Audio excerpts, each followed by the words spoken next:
and a small channel shout-out is... Did you notice I changed the voice so it's a little easier to hear now? I did notice that. David doesn't notice this kind of things. I don't even watch the show. These get released? I keep waiting for them in my email, but they never come. We might have to explain to Adrian the cheese bag thing. I just got the Stay Fresh Cheese Bags new shirt design that my brother did for my daughter, so we both got matching shirts. Because she thinks that's the funniest thing. She runs around the house screaming Stay Fresh Cheese Bags. That. Yeah, love it. That is where I want my face to be. Yeah. Wait. Right in there. Okay. Get in there. Right in there. Alright, let's do that A block. You're watching Diecast Breakdown with Chuck Ellis, David Johns, and Mark McHotwheel. So sit back, strap in, and hang on. The breakdown starts now.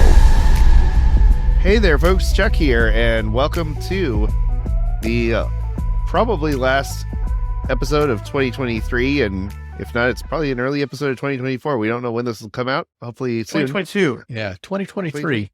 Yeah. We won't go till 24, Chuck. Oh, that's right. What year I'm already. is this? What? Where am I? I quit. Who are you people? Oh my goodness, we're was figuring thinking the out same who thing we today. are. We're glad that you know who you are, and we're glad that you've joined us for this very special episode with these very special people. And I am joined, as always, by my co-host, Mr. David Johns. What's up, everybody? And Mr. Mark McHotwheel. Hello. And we would like to welcome all of the Hot Wheel homies who are here to look at Mark, I guess. Yeah. But Homies. so the homies are in the house. Leave the comment, Hot Wheels homies, if you're one of Mark's Hot Wheel homies. Nice. But yeah, we're glad you're here. We're glad you're here either way. And what we do here, we do a show and we talk about diecasts. And we usually start that show with a thing where we talk about what's exciting us in the world of diecast. So we'll start with David. David, tell me what is exciting you in the world of diecast news. I'm glad you asked, Chuck. We do have some cool stuff coming out, guys. Collectors, I like to hit us with the premium stuff so that you get all different types of diecast that is coming out. So let's first look at this Tomica Limited Vintage. This is called a Honda S600. I'm not too familiar, but I can see that this thing is absolutely incredible. It looks like an old MGB Roadster, but this is a classic. Tomica Limited Vintage always does these so well, so keep an eye out for that. Look at the wood grain steering wheel. I mean, this thing is absolutely dripping in details. And for all you mass transit fans, I know you're out there and I know you're watching because we hear from you daily. Tiny HK has a pretty cool double-decker bus. I assume this is roaming the streets of Hong Kong, guys. This is in 1:110 scale. Otherwise, I think this thing would be as big as your arm. But this is a double-decker city transit bus, and it looks really good. Kudos to Tiny Depends on your arm HK for... size. Yeah, I guess that you're right, Mark. It's not the My size bad. of your arm, it's how you use it. Yep, here we go. All right, let's get back on track, guys. We have got Pop Race. They've got their holiday model out. This is a pretty rad 911 in a holiday or festive livery, if you will. Take a look at that. I think those are already available for pre-order. I'm going to turn it over now to Chuck, and let's let him tell us what he is excited. Now that I've seen that Honda, I feel like the stuff's not going to stack up. But Malay's Heads rejoiced because Hot Wheels is bringing back that 82 Seville. This is a Larry Wood design that is being brought back. It came back briefly with that Gucci crossover that nobody bought because it sold out before anything could happen. I don't even know how you could have bought that one, but people have, and it's selling for hundreds of dollars. And now you'll be able to buy one that looks just like it for about $1.08 without that fancy metal base and the fancy tires, Right. But that's easily fixed. And I loved this casting as a kid. It's going to obviously not be nearly as heavy as the other one. This one was one of those Larry Wood cars that really felt like a brick when you had it as a kid, because it was big and it was a block and it would take a chunk out of your head if your brother threw it at you. but I don't know that from experience or anything. But this one will be significantly lighter, but it will also be a lot cheaper than trying to find one on eBay, which right now they're usually about $12 to $15 minimum for one in halfway decent shape. I guess at this point, I will reserve some space for the new Hot Wheels Elite Toyota Chaser, since that's news, and that is the time that I have allotted to talk about that. Moving on, Hot Wheels also has a BMW 507 coming to mainline, and it looks gorgeous for the mainlines. And we're going to stay in mainlines and jump across the Mattel aisle over to Matchbox, who's got a ton of great Everyman castings coming out in their mainlines, specifically this 1970 Ford Ranchero that I love. Heck yeah. And do my eyes deceive me, but we have got a 1980 AMC Eagle. It does not get more malaise than this. This is the car that your crossover was built on. This is the one that walked so your RAV4 could run. It is everything that was an early SUV and 70s, 80s malaise nastiness, from the all-wheel drive system that was absolutely terrible, to the AMC build quality, to the wood grain, to the square quad headlights. It's everything. It's the king of the malaise vehicles, and I'm so glad that it's finally getting some 1/64 scale representation. I'm hoping that it ends up as a Matchbox Premium someday, and I will wrap things up with Matchbox again. They are continuing their run of 30s cars and early 40s cars, with the 41 Plymouth finally showing up. That's another car that has not been available in 1/64 as far as I know up to this point. And they are making up for their sister company's Drift Volvo 240 with a much better, more proportionate looking 85 240 sedan that Definitely. I know my friend Erica is going to love, because she has a 92 240 sedan that looks just like that. And I have a feeling I know what she's getting for Christmas next year. But I would also be remiss if I didn't point out, friend of the show, Chris over at SK75 Works, is working on some new printing processes. He's using UV printing, which is very cool, in his garage kits to create extremely realistic brickwork in his really cool laser cut wood diorama bases and displays, and they are incredible. Chris is going to be a guest on the show coming up soon, and we're really excited about that, but I just had to give a shout out to him as well. Mark, tell us what's getting you up and out of your... I can tell you right now that Tarmax works.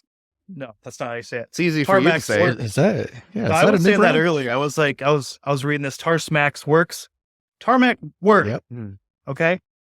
They've got some really That cool works. cars coming out. They've got a Datsun 510 white in color, 2-door, looks a lot A what? like mine. Datsun 510. I've never heard of that car. Yeah. Datsun 510. It's right there. There's like yeah, there you 20 go. of them up here if people are watching. Those were the ones video. that they made like 509 of them, and then there was the 510. Yeah, got it. Yeah, and a lot of them are in the garbage now and junkyards and stuff like that. That's why you can't find them. Sure. But they've got a Datsun 510. This one's pretty cool. It's white. It's got fender mirrors on it. It's got fender flares on it. It's got fenders on it.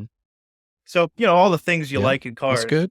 It has all, not all these. If you see one in person, it may not have all the body parts on it. Like mine has all of them, but not all of them do. Most of them. And then we've got, it's got most of them. It does have fender flares. And then we've got a Apple 934.5, which is awesome. A good looking Porsche. I think that's how you say it. Porsche. And then For the Le Mans, for that Le Mans race in France. Volvo. I think please write the proper way to say it in the comments below. Yeah. Porsche. Yeah. Those Volvos look sweet too.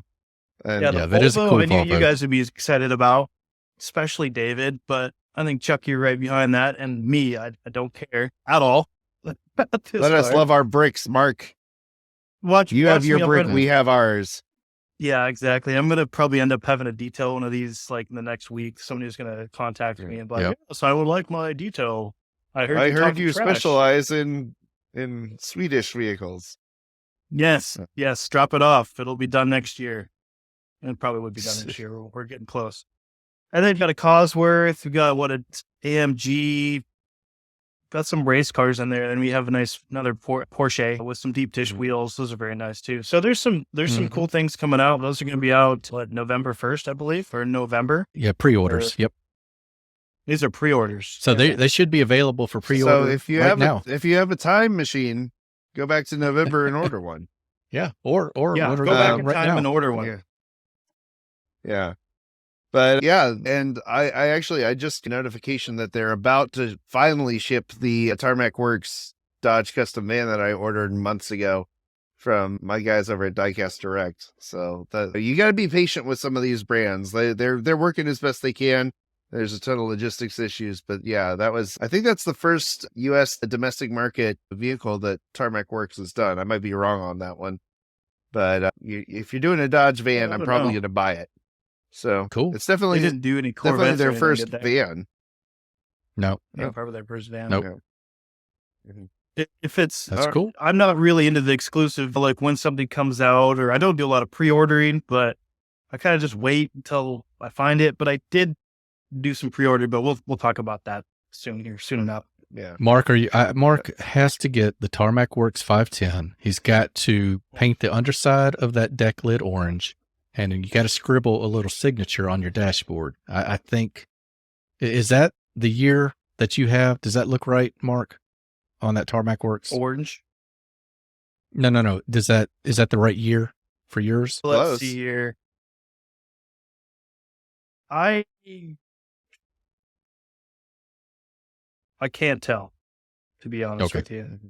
Good. It's got aftermarket stuff on it. It's got different wheels. It's got fender flares. It never came with it. Has a spoiler, which I don't care for. So I might have to just shave that off.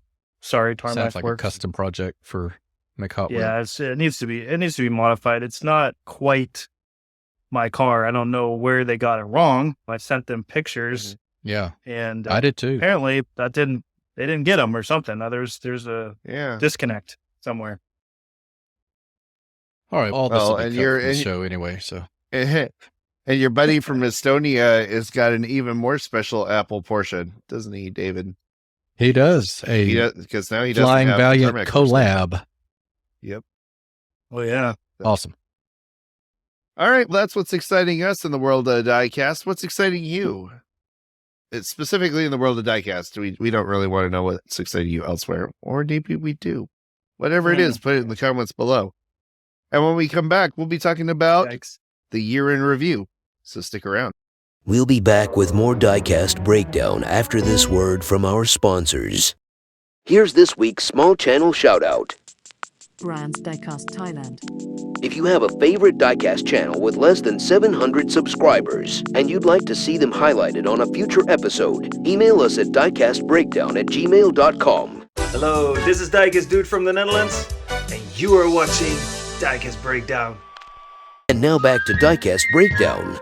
All right, we are back, and when we're recording this, it's almost at the end of a year. I'm guessing it's 2022. I've been wrong before. But we'd be remiss if we didn't take this opportunity to look back on all of the fond memories that our dollars had as they left our wallets and ended up on our shelves. So, David, we're going to start with you and your rants and raves for 2022 and what really excited you this year as a whole. Thank you, Chuck. 5. All raves for me, guys. You know what, guys? I'm just going to keep it positive. These were my 5 favorite castings that I added to my collection, and don't hold me to it, but I think all of these came out this year.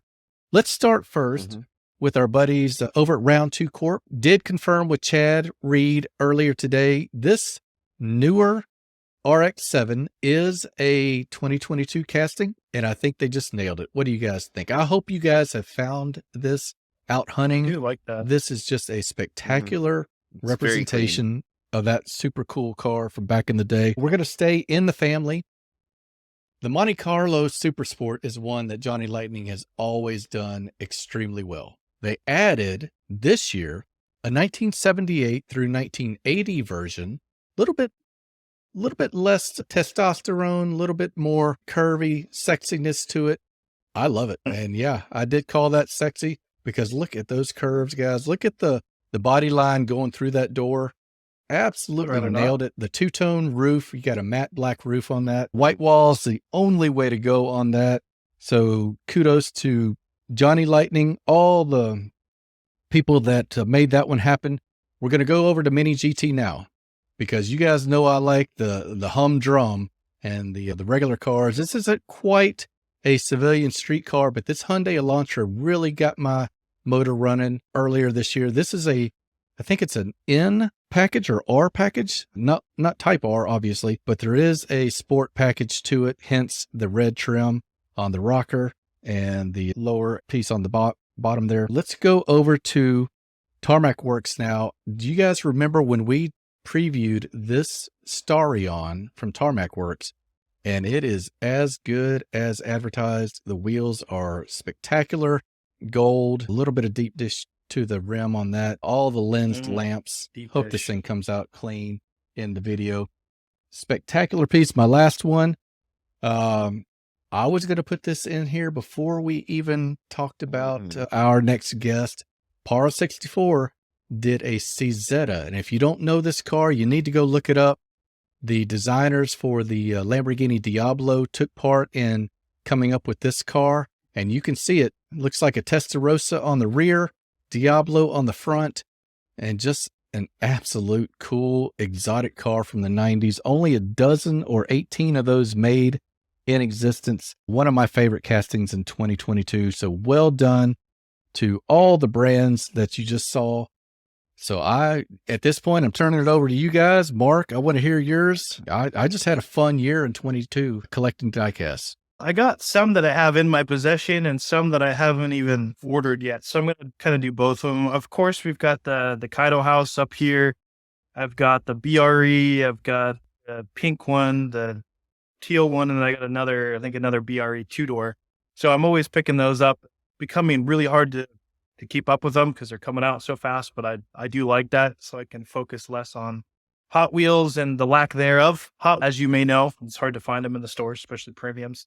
So I've been just ordering those. So I've got those, and then there's some of them that I haven't gotten yet, but I will probably be hoping to get them for Christmas time or ordering them for Christmas. We've got a Tarmac Works BRE 510 wagon. That's beautiful. I'm excited by that. Very cool. We have a Japanese market. I think it's Matchbox. It's an R35. It looks like a Nismo, like the newer headlights. So I'm not sure where I'm going to buy that. I'm not sure if I can get that I think I can get it on eBay possibly. So that looks really cool. The one that I have listed here is red in color. And then we have the Kaido House Z. It's the Fair Lady Z, and they're really, really cool. You guys got to check those out. I have the Motul one, and they've got a few different variations. They've got a white and like an orange, and some very cool livery on those. Lensed headlights. Amen. And lens taillights as well, I think. So that's for David. And I just love the stance on these. I love the what do you call it, a ZG, so it has a sharp nose, kind of looks like a Porsche. I think we're going to lose some followers from me talking like this. It's quite possible, but that's fine. See who's diehard or not. And then my favorite car out of all of these, go figure, it's not a 510, it's an MK3 Supra. And gosh, where was that from? That's Tarmac Works as well. And it's a red MK3 Supra. For all of you that don't know, that's one of my favorite cars that I've owned. Had a 88 that I had mostly updated to like a 91 front end and rear end and all that stuff. I had a 1JZ in it, gold single turbo, standalone, 400 horsepower, a lot of fun. I really miss that car. So there's really no diecast companies besides, I think Tomica is really the only one I know of that has made an MK3 Supra. So when I stumbled upon that today, actually, doing some research, I found that, and they had a couple different variations.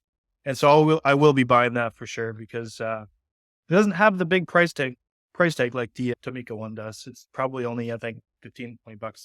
So that's what I'm excited about this last year. Good stuff. All right. Good stuff indeed.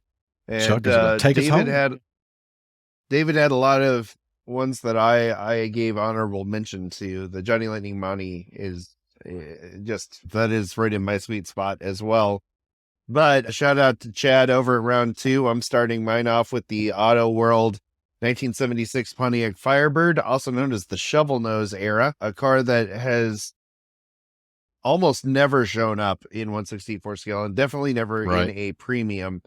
And to have it in a true 1/64 scale, proportions, well-priced version, and it's just absolutely gorgeous. I'm looking forward to more variants of that casting, especially if they can do some Firebird 400s or Formula Firebirds, get some Jim Rockford looking stuff over there. That would be really cool. Number 2 on my list is it's technically going to be coming out later this year, but it is the Dodge Caravan, also from Auto World, that Chad has announced. You can pre-order it now. It's supposed to be available 12/31/22 by Diecast Direct, where I buy most of my stuff from. So yeah, technically that's a 2022 model, and it's gotten a lot of buzz lately because not a lot of minivans coming out in 1/64 scale. And especially not 80s ones that have not come out since Matchbox made one in 1984. Number 3 on my list is the 1952 Dodge Power Wagon from our friend Mr. Brendan Vituski. And that one gets a special mention for me because it's rare that you get a car that actually has its own engineering patent attached to it. And it was a super cool, very weird option that not a lot of people know about, that in the early 50s, you could get a Dodge Power Wagon that had a swivel built into the entire chassis. So the whole chassis would pivot to go over really rough terrain. And you'd have Ross Geller yell, "Pivot!" And he would twist along. And yeah, I'm old. Anyway, Rabbit's like, Ross Geller? Anyway, number 4 on my list, keeping it in the Mopar family, Greenlight. I should get paid by them for how much I mentioned Greenlight, but they did the 1982 Dodge D150 Prospector, and they have got from 81 to 93, they're releasing a ton of variants on this. It's a car that is definitely not shown up in 1/64 scale up until now. Very underrepresented, which is surprising for as popular as these cars were. I think the only thing close has been the 87 Dodge that Hot Wheels did as a Baja racer. So you definitely have never had it as the workhorse that everybody knew them as growing up in the 80s and 90s. And finally, I am bringing it back to Mark with Tarmac Works and their custom Dodge van, because it is, first of all, Dodge van. Second of all, it hits that sweet spot for me because it is a vehicle doing something that it has no blessed business doing. And I love the Dodge van car culture thing in Japan, where they take these Dodge cargo vans and turn them into drift machines. And I think that is just hysterical. As somebody who has lived in a family that has had 6 or 7 Dodge vans, and we know what they can and can't do and what they can get those things to do, it's absolutely incredible. So those are our shout outs for this year. We're going to take a quick break, but when we're back, Adrian over at Para 64 is going to tell us about the best brand that you currently don't have in your collection, and you will by the end of this interview. So stick around. Don't touch that dial. Diecast Breakdown will be right back after these messages. Alright guys, this is Mad Vision here. You guys are watching Diecast Breakdown. We are really excited today because we are sitting down with Adrian of Para 64. I'm really excited to talk to you today because Para 64 has been a bit of a blind spot on my radar up until recently, but David has been talking about y'all for several episodes now. And we've had several of your cars flow through in our news and update section of the show. So I'm really excited to have you on, get to know you a little bit better. But David, since you're our Para 64 expert, I want to toss it over to you, and we're going to start getting to know a little bit more about this must-know car brand. Absolutely. Thank you, Chuck. Thank you guys for joining us today. Thank you, Adrian, for sitting down with us. Chuck's not lying. I have been preaching the word of Para 64 for as long as I can remember on the show because I love the brand. I think, and this is me being honest with you, I think for the price and the investment that a collector makes, the quality for that return can't be equaled. And I want you to know that right off the bat. And I am excited to hear a little bit about the company, where we're headed with Power 64, what your vision for this company is, and anything you want to share with other collectors that love this brand as well. Thank you, Adrian, for joining us. Gentlemen, guys, it's a pleasure to be invited here. It's interesting because connecting to the audience has probably been the most fun part of this journey, building the brand as well, of course. But just to tell you, you guys know a little bit about our brand. Sometimes people refer to us as Paragon models because that's our history. That's where we came from. And we started off doing 1 to 18, 143 models. Actually, we made for automakers for BMW, Mercedes, and Audi. We were supplying them as a supplier. But now we've moved into this very interesting, very fun 1 to 64 scale where we are producing licensed products. And this is where we're connecting with people who like our brand. So, yeah, this is why we're talking today. Yeah, absolutely. Our collections are all better for it. So, what we did in preparation for this interview, Adrian, and one thing that we pride ourselves in our show is that we like to be a voice for the collectors. So individually, each of the hosts put out posts on different social media and ask them to submit questions for what they want to know about Power 64.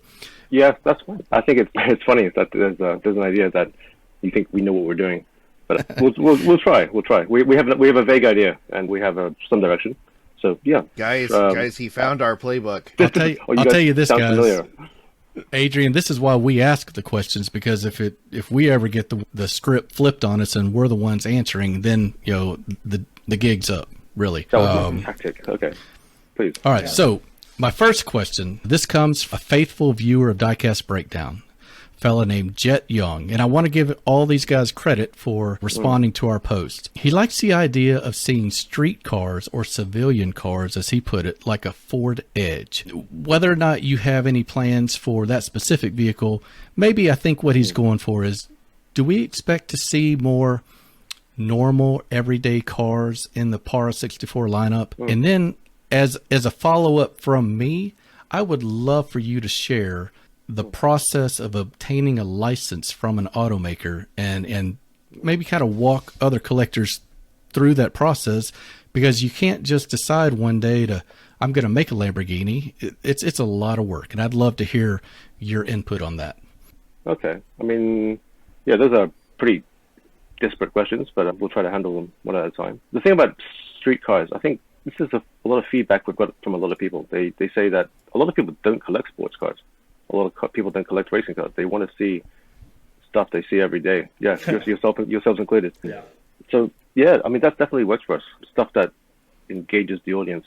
People think back to the car that they were ferried around in when they were a child. If you lived on a farm, it was a Hilux. If you were a rich kid, you were ferried around in a BMW. Yeah, it depends where you come from. And, I mean, we definitely find that there's part of our direction will be focused on that. Like you can see from the JDM stuff that we're doing. Galant, a lot of people wanted a sporty saloon, and that's in various guises. It doesn't have to be the VR. It can be something that reminds you of that time. So we'll always have that as part of our range.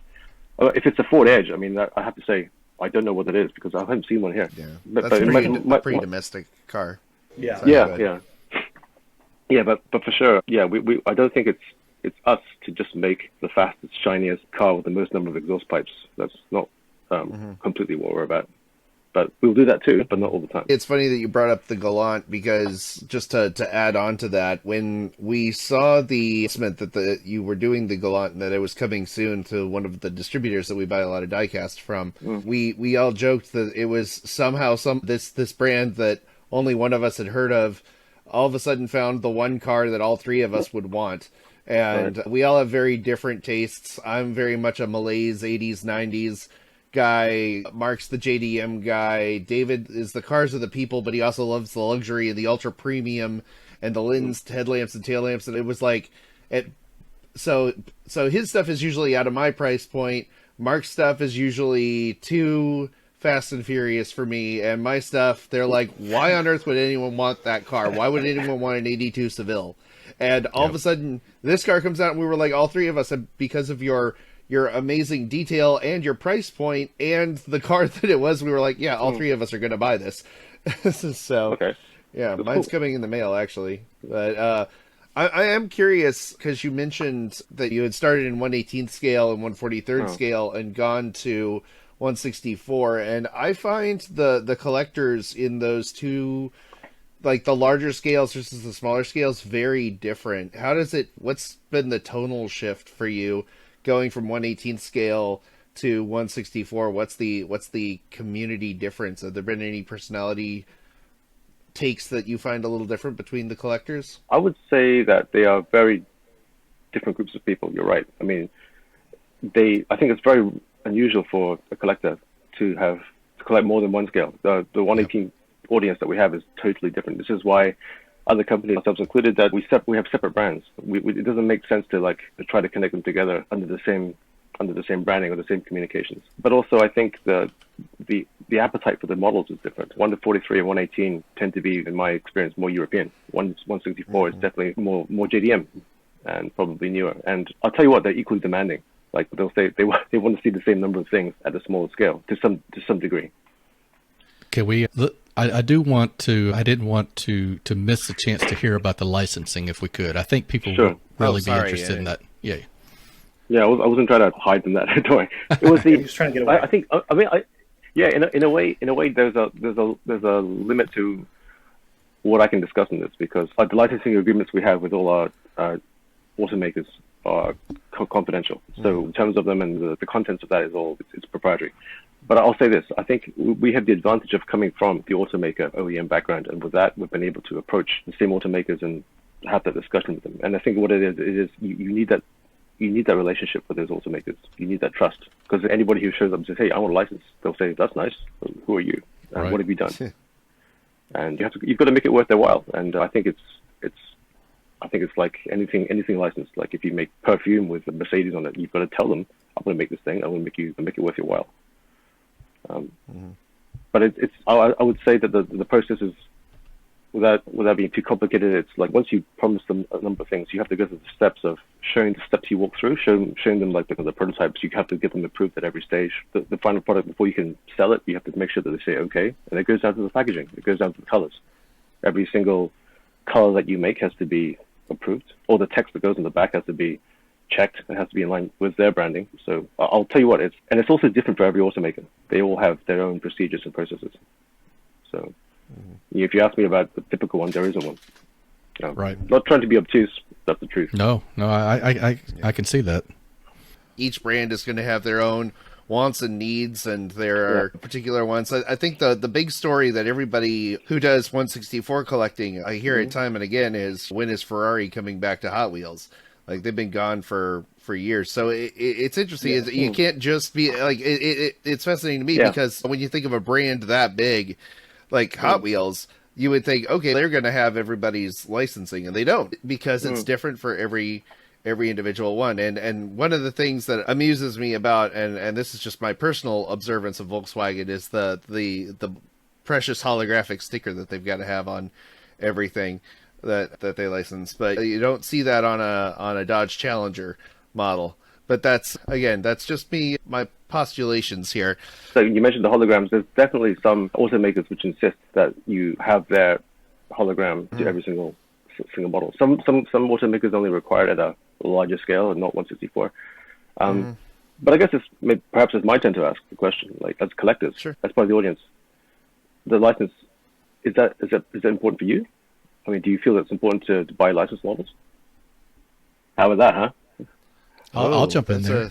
He flipped it on us, guys. We're in the hot seat now. I'll buy you a little bit of time because I've thought about this.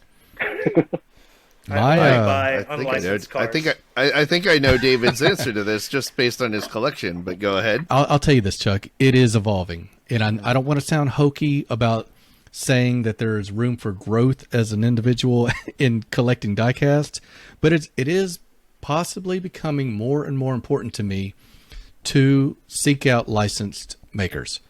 And I see the effort that people put into it to do it correctly. I see the investment, and it honestly, if we're just going to be honest, it comes through in the product. When you have a licensed product, it's going to be a solid product. And when you don't, you're rolling the dice, And you cringe at what some VP of that automaker says when he picks up this $5 knockoff version and looks at it and says, this is not the company that I represent. So I'm kind of moving the spectrum toward, I really want to honor that investment by model makers that have licenses.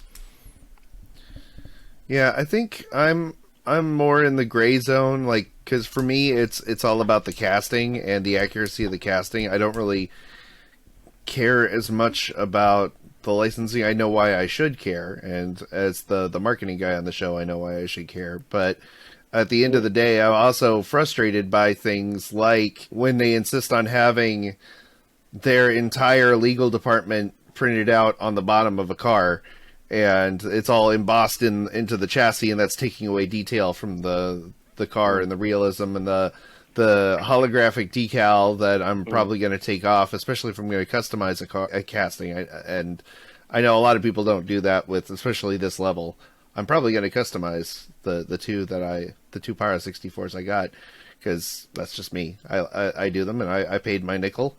It's a free country. Nickels, yeah. And it's a free country, and I'm not saying I'm going to make them better. I'm going to just make them different. They're going to have my own flair on them. So for me, finger paint. As a customizer, yeah, when I just do my Jackson Pollock sprinkling all over them. And like David said, it's an indicator of quality when you're buying an officially licensed product, but I think sometimes it does come at the expense of losing some detail because the manufacturer insists on having some kind of something on there. Like a perfect example of this, just to wrap it up, Hot Wheels just released a very nice premium Ecto 1 this past, I think it was 2 years ago when they released the new movie. And it's a very nice, for the money, for a $6 US car, very nice rendition of the Ecto 1 in 164, except it has copyright Universal Studios printed in black on this white car on the side, and you can't take it off. It's actually underneath the clear coat. So the only way to get that off is to wreck the paint. And I don't know why it had to be on the outside of the car. Like it's on the bottom too, but it's also printed, and that just blows my mind that they would do that. So that's why I'm kind of this way and that way on line So I think it depends. It depends on how it was negotiated. So what did it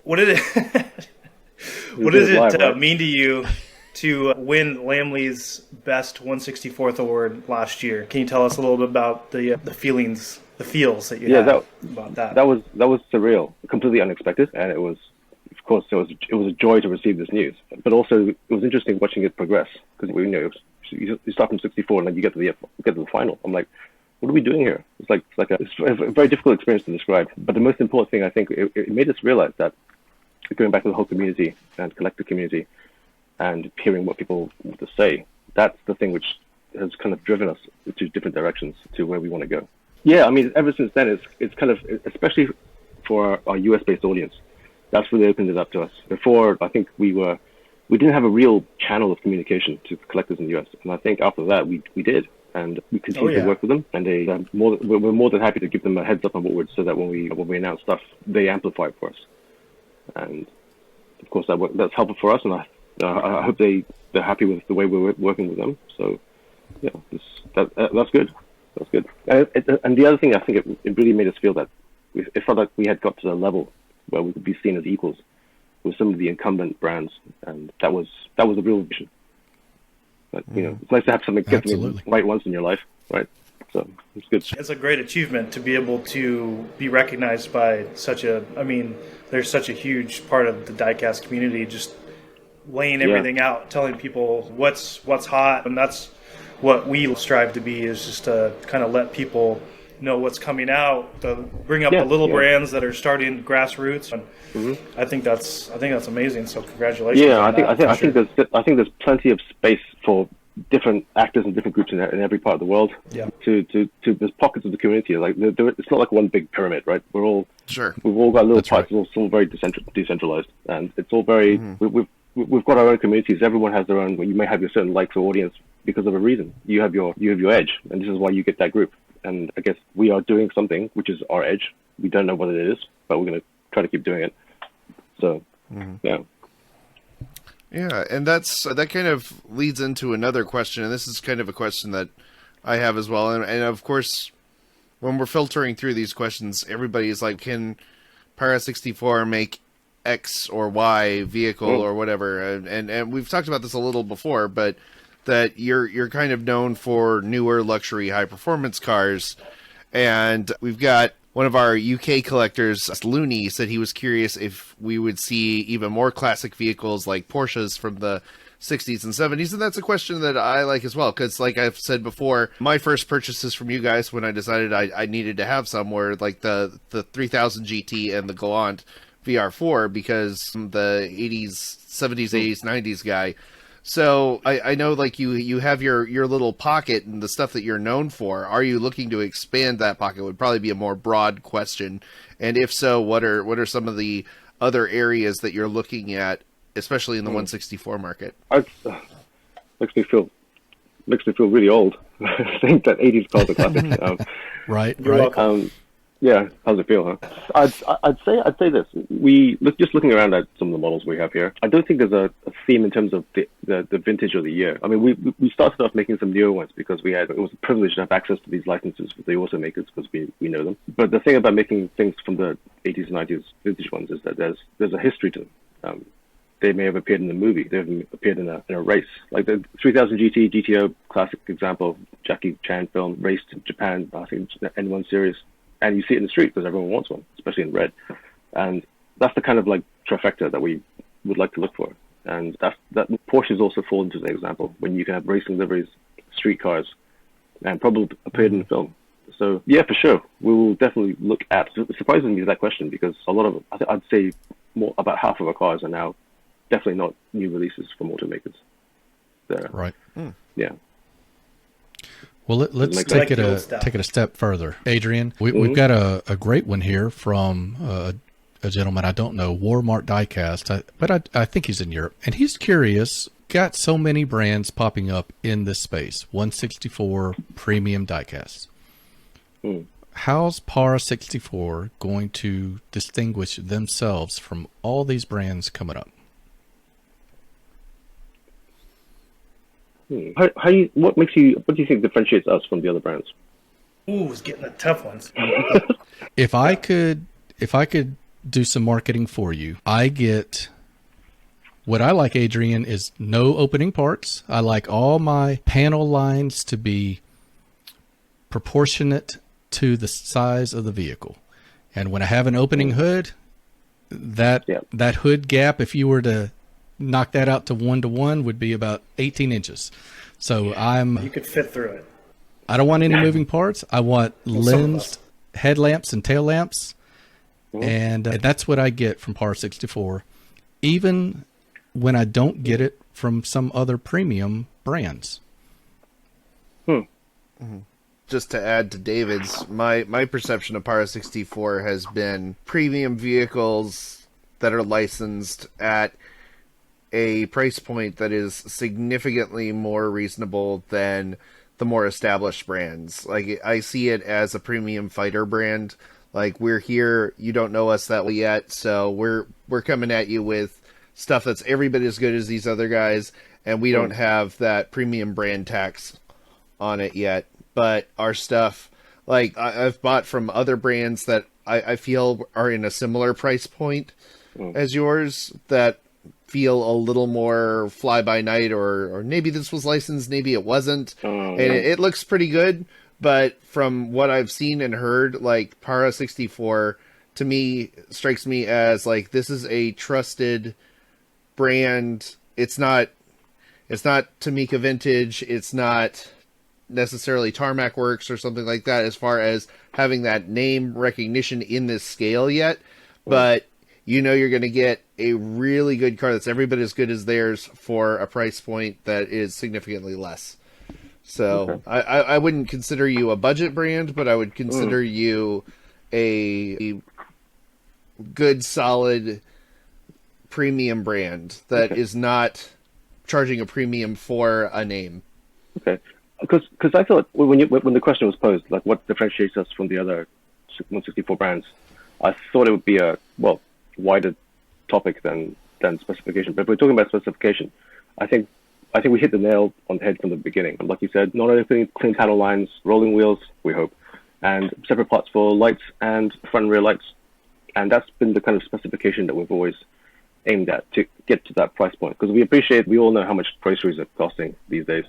Everyone's going to eat, but we want to collect.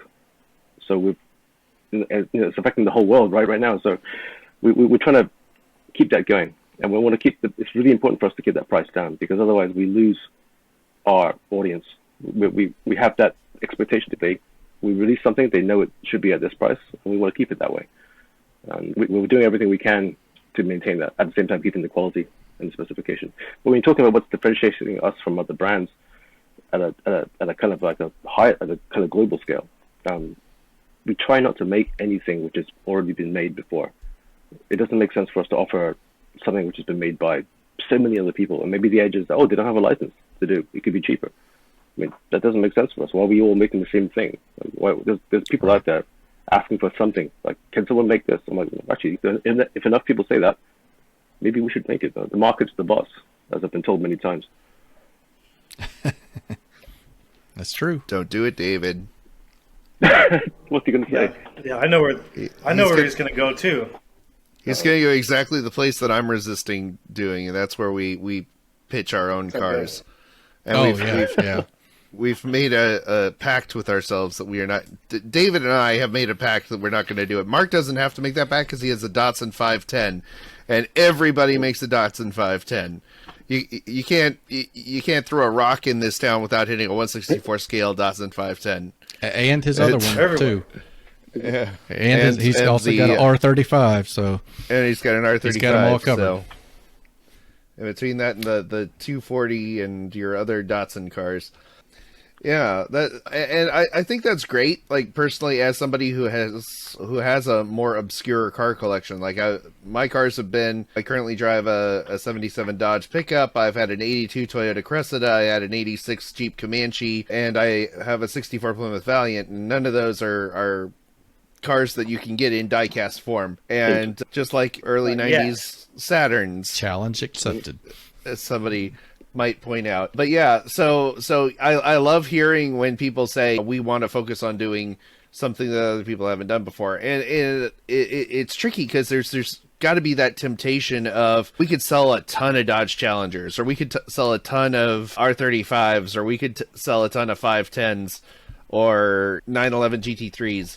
Yeah, you could just the list of everybody makes these goes on, and so to really, and I think that's great for the community too, because that means that you have to listen and you have to go, okay, well, what are the people saying that I need, and I think that might be a good question too. Like if somebody were to say, hey, I want to reach out and say, hey, could you make this car? Like, what's usually like the best way to do that? Because I'm sure that you get requests of all kinds, all different ways. We get channels. I mean, people try to communicate with us drop us an email or come through our website, Instagram, Facebook. We continue to get requests, and we listen to all of them because that data is valuable. It's a privilege to be able to have people come to us and tell us what they want, and the respect goes two ways. But for us, I mean, it's a business, and it comes down to commercial. If enough people ask for something, and we can make it, and we can get the license for it, then sure, why not? It's a good idea. But if one person asked for this and they said, "Oh, I think you should make it," and they say to us, "You guys will sell millions," but the other person saying that, I don't think we have enough data to go on to do that. It's where it comes. It's even if a lot of people ask us for something, there's no guarantee it'll work. And I think the other thing to remember is that the US is a very vocal, very big market for us, but also we've got a fairly international crowd now. Japan is huge for us. Hong Kong they've got a very particular taste and very very demanding requirements, and we have to make sure that something will work across all markets for us. Fair point. The good thing is, like, a lot of cars do appear everywhere, so chances are there's a good chance we could make it. Speaking of that international market, guys, a collector that I really admire is a fella in Bangkok. a small model collector, only collects the best stuff.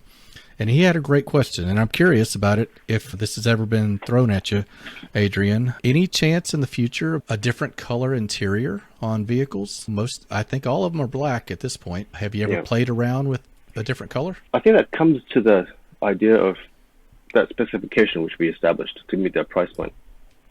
And anything is possible. Just who pays for it, right? And if you want it depends on what we're trying to make. And if it's a car which needs that interior to make it work, that colored interior, then sure, we'll consider it. If it's a convertible car, for example, then sure, it makes sense to have it beige if it's like a Rolls-Royce convertible or something. If it's a SUV with 4x4 Jeep, it would need treaded tires. We can't do slicks on that. But that compromise might have to come from somewhere else. So it might lose something else, or maybe the price might have to be. We have slightly different price levels depending on what the car is. If it's a racing car, it costs a bit more because there's a lot of decal work. That's established. If it's a like a two-tone back with like silver and gold parts, then that's a different point. But yeah, if it's something which is absolutely needs that colored interior, then we'll definitely consider it. Mm-hmm.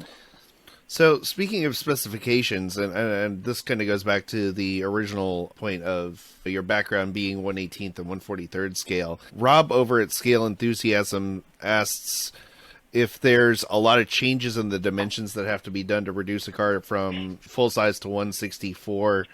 And he asks because he's heard that most cars, if they're taken down to 1/64, like exactly, look a bit odd. And I've heard this too, like that it's like people might say, oh, you've got this car in 1/18th scale, can't you just like go in and shrink the model to 1/64 scale and just make it? And it's not that simple, is it? Yeah, I think this is my favorite question to answer, because I think this is the emotional part of it. This is why making model cars is an art. It's not a science. That you can get a car, you can run it through a 3D scanner, you can take the original CAD data from the automaker, and you can shrink it down. But you've got to make a decision. You've got to make a decision: which parts do you keep, which parts do you emphasize, because that's the character of the car. Some things you're superfluous, you don't put them in because that doesn't affect the final thing. And I think at 1/64, it's the most tricky. I think 1/64 is the most challenging because you've got to throw away the most number of things, and to keep the essence of the car while making it that size is hard. So yeah, you're right. It's not just making it smaller. You've got to decide what to keep and what to throw away. Yeah, you got windshield wipers, you got side mirrors, you've got something that I think is funny is there was I heard a fellow YouTuber reviewing a model car by a different brand, and he was complaining about how silly and skinny the tires looked. And as somebody who works on big cars, I was like, no, dude, that's what they're supposed to look like. You're just used to your off-the-shelf cars that have these tires that are 3 times as wide as they would be on a regular car because truck. Because real scale tires on most vehicles are a lot narrower than people think they are, and then you scale it down and they end up looking like pizza cutters because they're just so tiny. And so that's the unending compromise. I love that you said that that's like an art. So when you do that, like, what is one of your favorite processes when it comes to finding what that is? Like, what do you find speaks to you most on a car when you go to look at changing that design to make it work for a certain scale? I think it's I guess it comes from I think it applies to all of us, right? The number of times we sit around looking at cars, and your eye is drawn to certain features.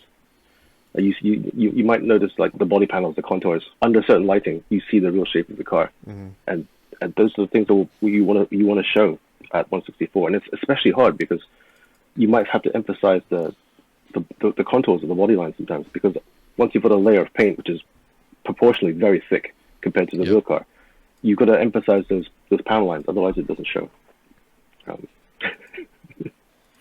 It's something that I hope more collectors will come to appreciate, especially as the technology gets better. And I do 3D printing with some of my custom builds, and I use some of the free sites like Thingiverse and stuff. And there are cars on there that you can go and get now and download for free that somebody went into a junkyard and walked around a car with their cell phone and just waved it up and down, and they've got a fairly decent scan of a junk car. And that's great for 3D printing and details and stuff, but at the same time, it's not like that's the science side of it. The art is taking that and making it look like something that you would actually want to pay money for. Now, I will download that for free and use it as a background thing, but I would not put the investment that I would put in buying a premium diecast car into something that was just a 3D scan, because it's going to probably look like the lines are too sharp. Or when we talked to another designer, Brendan Vitesky, about finding that reasonable level for, like, as David was saying, like proportional lines on like door gaps and stuff, like, yeah, that's true. But in a regular 1/64 scale car, if you were to get that to an actual true proportional line gap, it would almost be impossible to see, especially once you got paint on it. Like, you have to find that balance of being able to go, okay, this is what it should be, but if I put paint on it, that's going to cover that up.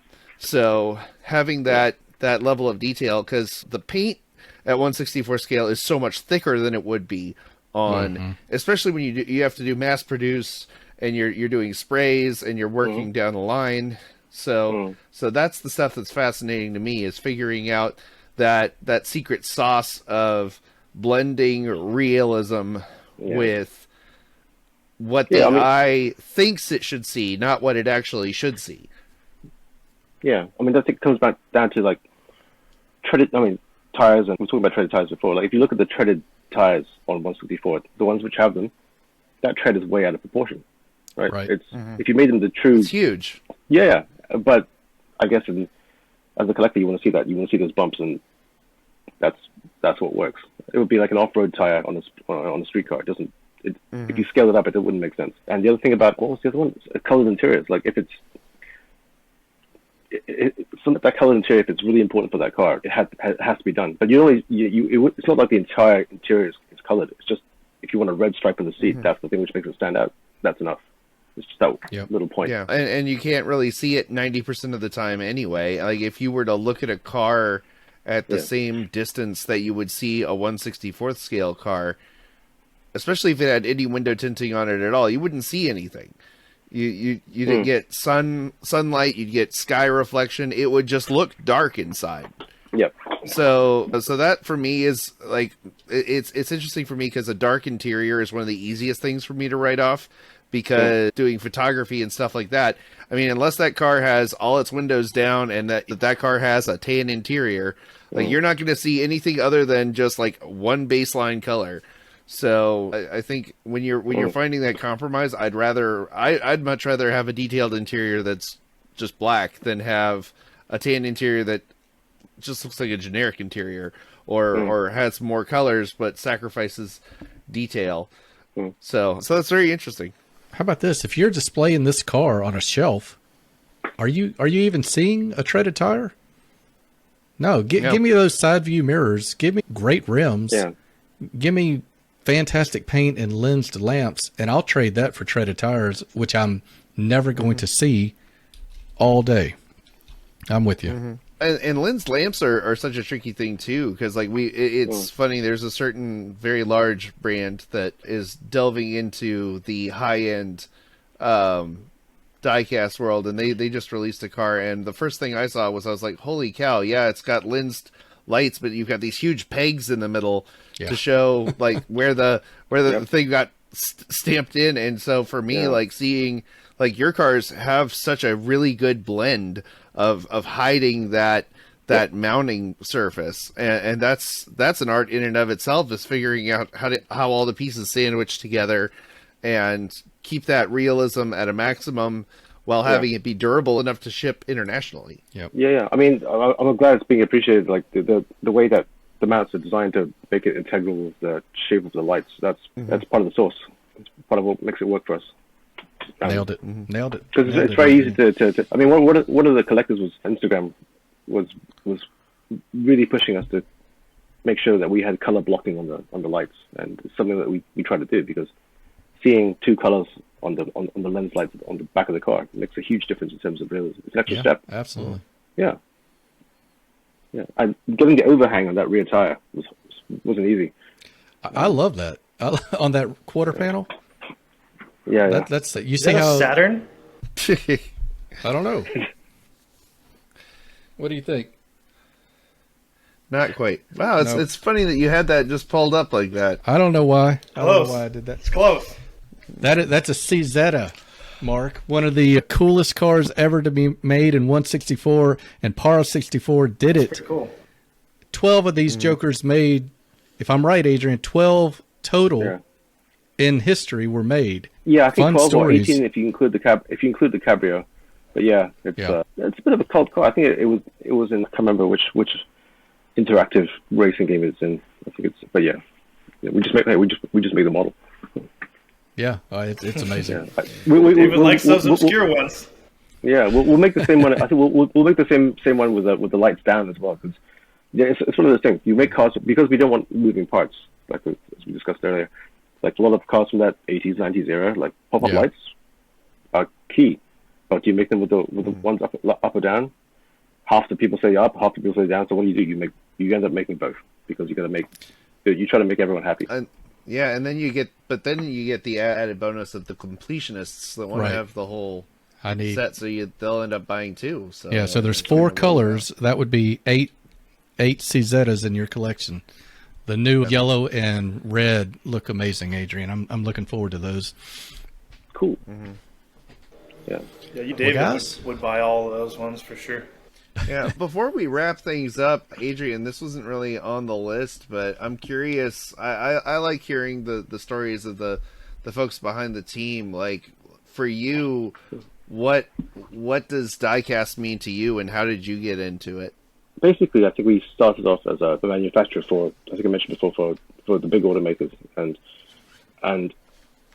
at that point, it was kind of like, it was very much a mechanical kind of business. Like we were given specifications, we'd make it, and it's cool. It's good. As a lot of guys do, you grow up around cars and you love. But as you get into the side of the business, we started Para 64 3 years ago, and at that point, if you've got to decide what you're going to make, and instead of being told what to make, you decide what to make, and you've got to go and talk to people, and that's when you start connecting with people. This is when your interest in cars grows, it spirals, and then you start looking at different parts of history. Like you start reading about which Japanese saloons raced in the D1 series or JGTC.